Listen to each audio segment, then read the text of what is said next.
यह कहानी एक पूर्व स्पेशल फोर्स कमांडो केविन की है, जिसे सिस्टम की बर्बरता और भ्रष्टाचार के खिलाफ अकेले खड़ा होना पड़ता है। जिसने एक क्रूर युद्ध का सामना किया था, अब घर लौट रहा था। वो पैदल ही लंबी दूरी तय करके मास्को जा रहा था। तभी दो पुलिस वाले आए और उससे आईडी दिखाने को कहा और उसकी तलाशी लेने लगे तो उसके चमड़े की जैकेट में कुछ छिपा हुआ नजर आया। आदमी ने झट से अपनी जैकेट उठाई और एक खंजर दिखाया, जिसे देखकर दोनों पुलिस वाले घबरा गए। हालांकि केविन ने कहा कि उसके पास चाकू रखने का लाइसेंस है, फिर भी दोनों पुलिस वाले उसे चाकू सौंपने को कहने लगे। निरीक्षण करने पर उन्हें पता चला कि वो चाकू नेपाली सेना का कुखरी है। बिना कुछ और पूछे उन्होंने उसे हथकड़ी पहनाई। फिर इधर उधर देखा, जब उन्हें कोई नहीं दिखा तो उनमें से एक ने उस पर डंडा चला दिया, लेकिन केविन ने फुर्ती से वार को चकमा दे दिया। मोटा पुलिस वाला उसे मारने आगे बढ़ा, पर केविन दाईं ओर झुका और दूसरे पुलिस वाले को धक्का देकर गिरा दिया। जब दोनों को लगा कि वे उसका मुकाबला नहीं कर सकते तो उन्होंने बंदूकें निकाल लीं और उसे कार में चढ़ने को मजबूर कर दिया। केविन चुपचाप कार में चढ़ रहा था, लेकिन तभी मोटे पुलिस वाले ने पीछे से उसकी पीठ पर जोर से डंडा मारा। केविन ने कुछ नहीं कहा, बस उन्हें घूरता रहा। इन दोनों पुलिस वालों को अंदाजा नहीं था कि उन्हें इसकी भारी कीमत चुकानी पड़ेगी। थाने ले जाकर उन्होंने उसका सारा सामान ले लिया और उसे जेल में डाल दिया। लेकिन वो थाने जैसा तो बिल्कुल नहीं था, बल्कि डाकुओं का गुफा लग रहा था, क्योंकि यहाँ के पुलिस वाले जानबूझकर लोगों में अफरा तफरी फैलाते थे और उनसे हफ्ता वसूलते थे। फिर वो रकम अपने साथियों में बांट लेते थे। तभी एक कप्तान जेल में आया और केविन से पूछा कि उसने सवालों का जवाब क्यों नहीं दिया। फिर भी केविन ने कोई जवाब नहीं दिया। फिर कप्तान गुस्से में उसे मारने लगा और डंडा उसके चेहरे के पास लाकर कहा, जब तक इजाजत न मिले तब तक मुझे सीधा मत देखो। लेकिन केविन उसे घृणा से देखता रहा। उसने अपने जीवन में कभी खुद से ज्यादा घमंडी इंसान नहीं देखा था। लेकिन कप्तान उसे डंडों से मारने लगा। वो इससे भी संतुष्ट नहीं हुआ तो इलेक्ट्रिक डंडा निकाल लिया। अब केविन और नहीं सह सका। वो कप्तान पर पलटवार किया और एक ही वार में उसे जमीन पर गिरा दिया। कप्तान बौखला गया। तभी दूसरे पुलिस वाले दौड़कर उसे रोकने आ गए। फिर केविन को डिप्टी डायरेक्टर के दफ्तर में लाया गया। वहां उसने कुखरी चाकू दिखाकर पूछा कि वो इस तरह का चाकू उनके शहर में क्यों लाया। केविन ने बस एक शब्द में जवाब दिया, दुश्मनों के लिए। तभी डायरेक्टर कमरे में दाखिल हुआ। इस पूरे पुलिस स्टेशन में बस यही एक शख्स समझदार था। उसने तुरंत आदेश दिया कि आदमी की हथकड़ियां खोली जाएं और उसके पहचान पत्र की जांच की जाए। फिर पता चला कि उस आदमी का नाम केविन है, जो एक स्पेशल फोर्स का मेजर रह चुका है। ये सुनते ही पुलिस वाले डर गए और अपने किए पर पछताने लगे। डायरेक्टर ने तुरंत आदेश दिया कि उसके सारे सामान लौटा दिए जाएं। सब कुछ ठीक लग रहा था, लेकिन तभी डायरेक्टर ने उसकी म्यूजिक प्लेयर उठाकर गाने सुनने लगा। केविन ऑफिस से बाहर निकला और एक खूबसूरत लड़की से टकराया। उसे एक अजीब सा एहसास हुआ, जैसे वो लड़की को पहले से जानता है। थोड़ी दूर गेट से निकलने के बाद केविन को अचानक याद आया कि उसका म्यूजिक प्लेयर डायरेक्टर के ऑफिस में रह गया है। वो वापस ऑफिस गया और जो दृश्य उसने देखा वो उसे भीतर तक हिला दिया, क्योंकि डायरेक्टर उस लड़की के साथ छेड़छाड़ कर रहा था जिससे वो थोड़ी देर पहले टकराया था। लड़की कोने में सिकुड़ी खड़ी थी, चेहरे पर लाचारी का भाव था। केविन पहले तो कुछ क्षण स्थिर खड़ा रहा, जैसे वो किसी के निजी मामलों में दखल नहीं देना चाहता था। फिर उसने चुपचाप म्यूजिक प्लेयर उठाया, उसकी डोरी निकाली और कसकर अपने हाथ में लपेट लिया। डायरेक्टर उसकी ओर बढ़ ही रहा था। तभी केविन ने म्यूजिक प्लेयर को अपनी तर्जनी और मध्य उंगली के बीच दबाया और एक जोरदार मुक्का मारा, जिससे पुलिस चीफ फर्श पर गिरकर बेसुध हो गया। केविन जानता था कि अब क्या करना है। उसने एक एशट्रे उठाया, फोन की डोरी खींच ली और लाइटर को जेब में रखा और उस लड़की को ऑफिस से बाहर लेकर जाने लगा। वो ऐसे चल रहा था जैसे कुछ हुआ ही न हो। तभी एक पुलिस वाला कमरे में जाने लगा तो केविन ने जेब से एशट्रे निकाला और पुलिस वाले को मारा दिया। फोन की डोरी हाथ में देख बाकी पुलिस वालों की नींद खुल गई। वे उसे रोकने के लिए आगे आए, लेकिन केविन ने सभी पुलिस वालों को भी बड़ी आसानी से मात दे दिया। लड़की उसे हैरानी से देख रही थी। थाने से निकलने से पहले केविन ने वहां की सारी बंदूकें और हथियार खोलकर निष्क्रिय कर दिए। फिर उसने लड़की का हाथ पकड़ा और थाने के पिछले दरवाजे से बाहर निकला। वहां दो पुलिस वाले थे जिन्होंने पहले उससे बदसलूकी की थी। केविन ने तय किया कि इन हरामियों को सबक सिखाना होगा। अनुभवहीन पुलिस वाले एक भी राउंड नहीं झेल पाए।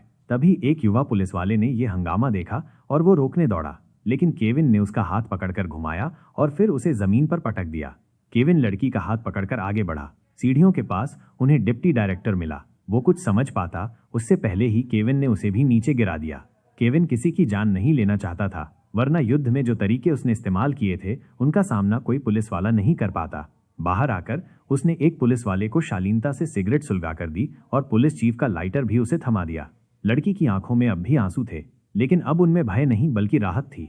लड़की घबराई हुई थी। उसे पता था कि उसने एक बड़ी मुसीबत खड़ी कर दी है। अगर वो पकड़ी गई तो वे घिनौने पुलिस वाले उसे मौत की हद तक प्रताड़ित करेंगे। उसने केविन से कहा कि वो जल्दी इस शहर से निकल जाए और उसकी चिंता न करे। उधर कप्तान को होश आ गया था। सबसे पहले उसने अपने साथियों को फोन कर केविन की तलाश में लगा दिया। उसने कभी खुद को इतना अपमानित महसूस नहीं किया था। अब वो किसी भी कीमत पर अपनी खोई हुई इज्जत वापस पाना चाहता था। लड़की अब भी नहीं चाहती थी कि उसकी वजह से केविन और मुश्किल में फंसे। तभी एक पुलिस वाले को केविन ने बाइक से गिरा दिया और लड़की को बाइक पर बैठने के लिए बोला, पर वो नहीं बैठी तो उसके पास कोई और चारा नहीं था। उसने बाइक की रफ्तार तेज कर दी। पुलिस की गाड़ी उसका पीछा करते हुए गोलियां चलाने लगी। वे पागलों की तरह उसे मारने पर तुले थे। केविन ने गोलियों से बचते हुए सही समय पर बाइक को मोड़ा और एक छोटी गली में घुस गया। पुलिस का पीछा जारी रहा, लेकिन उनके निशाने इतने खराब थे कि एक भी गोली केविन को नहीं लगी। केविन एक ढलान से बाइक हवा में कूदा दिया और एक बुलडोजर की ओर दौड़ा। कप्तान की गोलियां खत्म हो चुकी थीं। अब उसने पिस्तौल निकाली, पर एक भी गोली निशाने पर नहीं लगी। जैसे ही वो कार में बैठा, केविन ने बुलडोजर से उसकी कार के बोनट को जकड़ लिया। कप्तान ने ड्राइवर को पीछे जाने का आदेश दिया, लेकिन तभी पीछे से एक ट्रक आकर टकरा गया और वो आग में जलकर खाक हो गए। एक अजनबी की मौजूदगी ने पूरे पुलिस स्टेशन में हलचल मचा दी थी। मौके का मुआयना करने के बाद पुलिस प्रमुख कांप उठा। आखिर उसने किस शख्स को नाराज कर दिया था? तभी उसके अधीनस्थों ने रिपोर्ट दी, ये व्यक्ति स्पेशल फोर्स का सैनिक है जिसने कई टॉप सीक्रेट मिशनों में हिस्सा लिया है। 2 बार देश के लिए सेवा करने पर पदक मिला है और युद्ध में बहादुरी के लिए कई और मेडल से नवाजा गया है। अब केविन पहाड़ की चोटी पर तेज रफ्तार में भाग रहा था। उसे पता था कि पुलिस को उसने गुस्सा दिला दिया है और वे अब उसे कभी नहीं छोड़ेंगे। पुलिस प्रमुख को यह अंदाजा नहीं था कि उसके एक गलत फैसले ने पूरे पुलिस स्टेशन को मौत के मुंह में धकेल दिया है। केविन वीरान जंगल के खंडहरनुमा इलाके में फंसा था। सबसे पहले उसने माचिस की डिब्बी, फेंकी गई बिजली की तारें, जंग लगे कीले और कुछ लकड़ी के टुकड़े ढूंढे। उधर पुलिस वाले बारिश में बाहर डेरा डालने की तैयारी कर रहे थे। उन्हें क्या पता था कि केविन गुप्त हथियार तैयार कर रहा है। केविन ने लकड़ी की छड़ी के सिरे पर कीलें लपेटी, बिजली की तारों से उसे बांधा और माचिस से तार का सिरा जलाकर उसे मजबूती से फिक्स किया। उसने उसे अलग अलग जगहों पर छिपा दिया। इसके बाद केविन को एक छोटा सा लकड़ी का घर मिला। उसने वहां हर उस चीज की तलाश की जो काम आ सकती थी। उसे एक गोल धातु की प्लेट और एक गुप्त सुरंग मिली। सब कुछ तैयार करने के बाद उसने अपना म्यूजिक प्लेयर निकाला और शांत भाव से दुश्मनों के फंसने का इंतजार करने लगा। रात को 2 पुलिस वाले ब्रांडी पीकर अकेले ही निकल पड़े। उन्होंने अंधेरे का फायदा उठाकर घात लगाने की योजना बनाई थी, केविन को जल्द पकड़ने की उम्मीद में, ताकि उन्हें बड़ा इनाम मिल सके। तभी उन्हें आग की लपटें दिखीं। उन्हें उम्मीद नहीं थी कि उनका लक्ष्य इतनी आसानी से मिल जाएगा। उन्होंने लाइट बंद की और चुपचाप उसके करीब जाने लगे। वे जल्दी ही लकड़ी के घर के पास पहुंच गए। फिर एक पुलिस वाले ने जैसे ही दरवाजा खोला, लकड़ी का पटरा उसके माथे पर जा लगा। उसका साथी उसे देखने के लिए दौड़ा, लेकिन उसे भी केविन ने एक जोरदार किक मारकर दूर फेंक दिया। उसने थोड़ा प्रतिरोध करने की कोशिश की, लेकिन केविन ने जलती हुई लकड़ी से उसे मारकर जमीन पर गिरा दिया। केविन ने उन्हें मारा नहीं, बस उन दोनों को आपस में हथकड़ी पहनवा दी। दोनों अभी भी सदमे में थे। उन्हें समझ ही नहीं आया कि अभी क्या हुआ। केविन ने बस इतना कहा, अपने मेजर से कहना मुझे अब और मत ढूंढो। अगली सुबह पुलिस प्रमुख ने देखा कि गार्ड गायब थे। उसके पास समय नहीं था चिंता करने का। उसने तुरंत सबको एक्शन लेने को कहा। जैसे ही वे लकड़ी के घर के पास पहुंचे, दरवाजा खोला तो देखा कि अंदर तो उनके ही लोग बैठे थे। उनके चेहरों पर चोट के निशान थे। फिर एक पुलिस वाले ने पुलिस प्रमुख को बताया कि केविन ने कहा है कि अब मुझे मत ढूंढना। फिर पुलिस प्रमुख और भड़क गया। उसने उसे एक थप्पड़ जड़ दिया। फिर केविन को जल्दी पकड़ने के लिए पुलिस प्रमुख ने कहा। उधर केविन जंगल में बेहद फुर्ती से आगे बढ़ रहा था, जबकि पुलिस वाले हर कदम पर जूझ रहे थे। अचानक 2 पुलिस वाले एक एक करके बिछाए गए फंदों में फंस गए। केविन ने तुरंत अपना तैयार किया हुआ त्रिशूल उठाया और सटीक निशाना लगाकर फेंका, फिर तुरंत अपनी जगह बदल ली। आवाज सुनकर पुलिस वाले घबरा गए और इधर उधर अंधाधुंध गोलियां चलाने लगे। इस पूरे हंगामे में 3 पुलिस वाले गिर पड़े। केविन ने उन्हें वैसे ही निपटा दिया जैसे कोई कीड़े मकोड़ों को निपटाता है। अब पुलिस वालों को केविन का डर लगने लगा था। उसकी परछाई जैसे पूरे जंगल में मौजूद हो। जैसे ही एक ने कुछ बोलना शुरू किया, एक त्रिशूल उड़ता हुआ आया और उसे जा लगा। जैसे ही केविन दिखाई दिया, पुलिस प्रमुख ने पूरी टीम को पीछा करने का आदेश दिया। लेकिन केविन युद्ध का मास्टर था। घना जंगल उसके घर जैसा था। वो पलक झपकते ही उनकी नजरों से गायब हो गया। एक राउंड के बाद केविन वापस लौटा और उन पुलिस वालों को भी गिरा दिया जो घायलों की निगरानी कर रहे थे। उसकी हर हरकत तेज और निर्णायक थी। शोर सुनकर बाकी पुलिस वाले वहां दौड़ते हुए आए, लेकिन केविन ने पहले ही उनके हथियार खोल दिए थे और उनके गले पर चाकू रखकर उसने उन्हें घायल साथियों को गाड़ी तक ले जाने को कहा और सख्त हिदायत दी कि वापस ना आए, क्योंकि केविन उन्हें मारना नहीं चाहता था। दूसरी ओर पुलिस प्रमुख अपनी टीम को लेकर एक लकड़ी के पुल तक पहुंचा। डिप्टी पुलिस प्रमुख ने पुलिस प्रमुख को दोषी ठहराया कि उन्होंने स्पेशल फोर्स को नहीं बुलाया और सबकी जान खतरे में डाल दी। ये बात सुनकर पुलिस प्रमुख और भड़क गया। उसने डिप्टी को आगे भेज दिया ताकि वो पुल की जांच करे। पुल 2 पेड़ों के तनों से बना था। हल्की सी गलती किसी को भी नदी में गिरा सकती थी, लेकिन केविन पहले से ही वहीं छिपा था। लगातार गोलियों की बौछार भी उसे नहीं छू सकी। धीरे धीरे चल रहा डिप्टी पुलिस प्रमुख सबसे पहले मारा गया।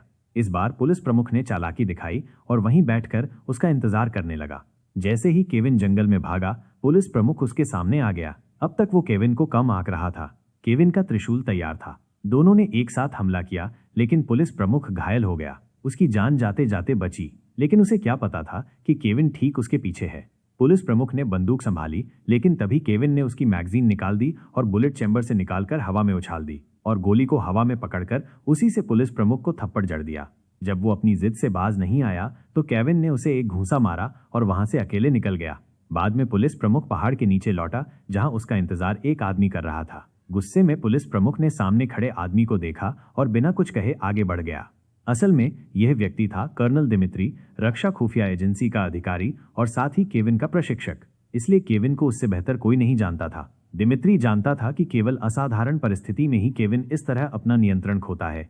उसने पुलिस प्रमुख को सलाह दी कि वो अब रुक जाए और केविन को भूल जाए, क्योंकि अगर वो मारना चाहता तो कोई भी इस जंगल से जिंदा नहीं निकलता। लेकिन पुलिस प्रमुख ने उसकी एक न सुनी और कर्नल दिमित्री को वहां से रवाना कर दिया। उसी समय खबर मिली कि हेलीकॉप्टर 15 मिनट में पहुंचने वाला है। इससे उसका आत्मविश्वास और बढ़ गया। उसने आदेश दिया कि पूरे इलाके को घेर लिया जाए ताकि केविन कहीं से भी बाहर न निकल सके। अब वो खुद जंगल में जाएगा केविन को खत्म करने के लिए। तभी आसमान से हेलीकॉप्टर की आवाज गूंज उठी। केविन ने छिपना शुरू कर दिया। दुश्मनों के पास हवाई ताकत थी, इसलिए उसे लगातार भागना और गोलियों से बचना पड़ रहा था। सामने एक खाई थी। बिना ज्यादा सोचे केविन उसमें कूद गया, लेकिन एक गोली केविन को लग गई थी। पुलिस प्रमुख अब भी आश्वस्त नहीं था और उसने हेलीकॉप्टर को पानी की सतह पर कुछ देर तक तलाश करने का आदेश दिया। जब वो नहीं मिला तो वे वापस लौट गए। फिर केविन को एक बूढ़े व्यक्ति ने किनारे पर पाया। उस बूढ़े व्यक्ति ने उसकी जान बचाई और अपने घर ले आया। वो लड़की जिसे केविन ने पुलिस स्टेशन से बचाया था, वो बूढ़े व्यक्ति की पोती निकली। केविन की हालत देखकर लड़की को बहुत पछतावा हो रहा था, क्योंकि उसी के कारण केविन इतनी बुरी तरह घायल हुआ था। बूढ़े व्यक्ति ने बड़ी मेहनत से केविन के शरीर से गोली निकाली और लड़की ने हिम्मत करके उसके घावों पर टांके लगाए। उसी रात केविन को होश आया। वो इन दादा और पोती को किसी भी मुसीबत में नहीं डालना चाहता था, इसलिए उसने रात में ही वहां से निकलने की योजना बनाई। लेकिन लड़की ने भी उसके साथ चलने का फैसला किया, क्योंकि अब उसके पास कोई रास्ता नहीं बचा था। अगर पुलिस प्रमुख ने उसे ढूंढ लिया तो वो निश्चित रूप से मारी जाती। हालांकि केविन की तबीयत बहुत खराब थी। फिर दोनों ने पास की एक झोपड़ी में रात बिताने का निर्णय लिया। अगली सुबह कुछ अनचाहे मेहमान बूढ़े आदमी के घर आ धमके। उनके हाथों में हथियार थे और चेहरों पर दरिंदगी। उन्होंने बूढ़े आदमी को गोली मार दी। ये सभी लोग भी फरार अपराधी थे जिन्हें पुलिस ढूंढ रही थी। केविन ने गोलियों की आवाज सुनी। उसने अपना खंजर लड़की को दिया और अकेले बाहर निकलकर स्थिति का जायजा लेने लगा। और उसने कमजोर बनने का नाटक किया और गैंग में घुसपैठ कर ली। लेकिन छिपकर अटारी में बैठी लड़की को एक आदमी ने देख लिया। उस आदमी ने लड़की को आंख मारी और फिर बाहर जाकर दरवाजा बंद कर दिया और गैंग के लीडर को धोखा देने के लिए ऐसा दिखाया जैसे कुछ नहीं हुआ। साथ ही उसने केविन को भी आंखों से इशारा किया। असल में ये लोग नाव से भागने की योजना बना रहे थे, लेकिन बदकिस्मती से नाव का इंजन खराब हो गया था। केविन ने खुद आगे बढ़कर इंजन ठीक करने की पेशकश की। गैंग लीडर ने उसके हाथों को देखकर सोचा कि ये आदमी प्रोफेशनल लगता है, तो उसने मंजूरी दे दी। उसने सुनहरे बालों वाले आदमी और एक और आदमी को केविन की निगरानी में रखा, लेकिन इंजन खोलने के लिए औजारों की जरूरत थी। केविन इस मौके का फायदा उठाकर अस्तबल तक जाकर लड़की को बचाना चाहता था, लेकिन सुनहरे बालों वाला आदमी बीच में आ गया। उसने कहा कि वो औजार खोजने में मदद करेगा। केविन को मजबूरन उसे जाने देना पड़ा। वह आदमी सीधे अस्तबल गया और लड़की को बुलाया, जो अटारी में छिपी थी। थोड़ी बातचीत के बाद ही उसने अपनी असली नीयत दिखा दी, लेकिन लड़की ने जबरदस्त प्रतिरोध किया, जिससे उसकी दिलचस्पी कम हो गई। गुस्से में आकर उसने लड़की को रस्सी से लटका दिया। घबराहट में लड़की ने उसे कमर के नीचे लात मारी और मौके का फायदा उठाकर एक और कमरे में भाग गई। उसी समय उसे याद आया वो खंजर जो केविन ने उसे दिया था। अब सुनहरे बालों वाला आदमी त्रिशूल लेकर कमरे में घुसा, लेकिन लड़की ने सही समय पर वार किया। उसने उसकी टांग में खंजर घोंपा और फिर कई बार पागलपन में वार करती चली गई। एक लड़की जो पहले कोमल थी, अब धीरे धीरे हत्या के रास्ते पर जा रही थी। उसी समय केविन ने बाहर तैनात गार्ड का काम तमाम कर दिया और वो तुरंत अस्तबल की ओर भागा। वहां उसने देखा कि लड़की के चेहरे पर खून लगा हुआ है। तभी एक और डाकू अंदर आ गया। आवाज सुनकर केविन पलटा। दोनों ने लगभग एक ही समय पर बंदूक की नली पकड़ी और एक दूसरे को लात मारी। हालांकि वो आदमी आकार में बड़ा था, लेकिन लड़ाई के मामले में केविन के मुकाबले कुछ भी नहीं था। डाकू ने केविन को कसकर पकड़ लिया और नीचे गिराने की कोशिश की, लेकिन केविन ने उसे एक जोरदार लात मारी जिससे वो पीछे गिर पड़ा। जैसे ही उसने बंदूक उठाई, केविन ने पास रखी एक दरांती उठा ली और सीधा उसके दिल में घोंप दी। ऐसे अमानवीय लोगों का सामना करते हुए केविन ने अब कोई रहम नहीं किया। उसने सीधा नरसंहार मोड ऑन कर दिया। उस डाकू को भी नहीं छोड़ा जो बंधक बनाकर खड़ा था। तभी पुलिस और स्पेशल फोर्स घटनास्थल पर पहुंच गई। पांचों डाकुओं की लाशें देखकर एक आदमी से पूछताछ करने लगे। जैसे ही पुलिस प्रमुख ने कुकरी चाकू देखा, वो समझ गया कि केविन अब भी जिंदा है। वो गुस्से में लड़की को पकड़कर उससे जबरदस्ती पूछताछ करने लगा। केविन कहाँ है?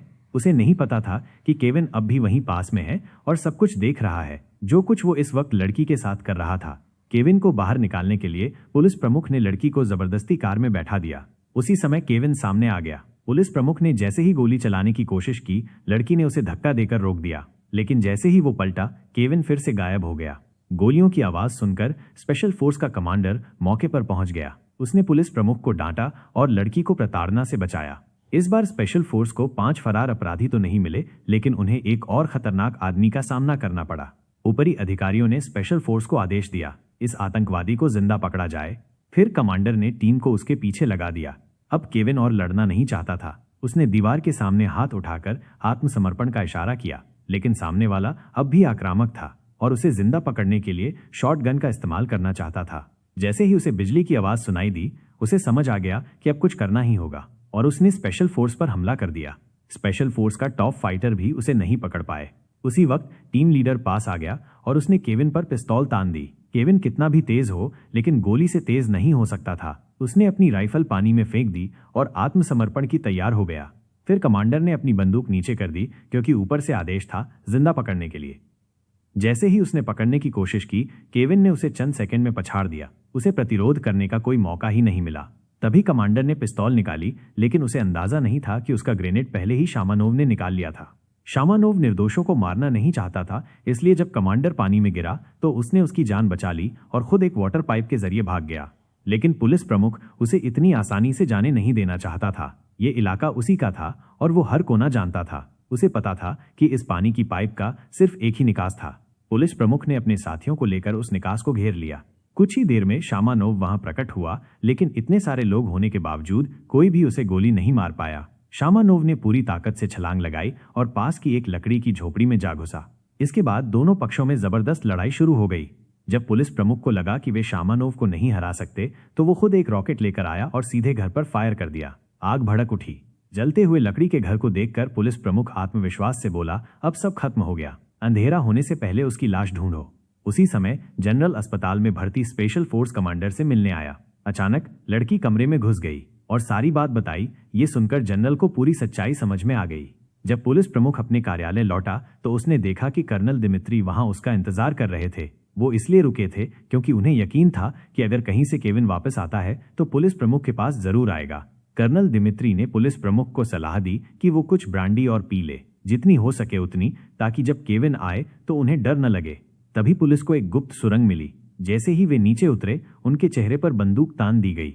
फिर केविन, जो अब पुलिस की वर्दी में था, शांतिपूर्वक कार की ओर गया और ड्राइवर का फोन ले लिया। जैसे ही ड्राइवर बाहर निकला, उसने उसे मुक्का मारकर कार छीन ली। 2 और पुलिस वाले जो उसका पीछा करने वाले थे, उन्हें भी केविन ने मुक्का मारकर गिरा दिया और सीधा पुलिस स्टेशन गया और उसने पुलिस प्रमुख को ढूंढ निकाला था। तभी बाहर स्पेशल फोर्स ने पूरे घर को घेर लिया। कर्नल दिमित्री घर में दाखिल हुए और केविन से कहा कि बाहर एक पूरी सेना उसका इंतजार कर रही है, सिर्फ टैंक की कमी है।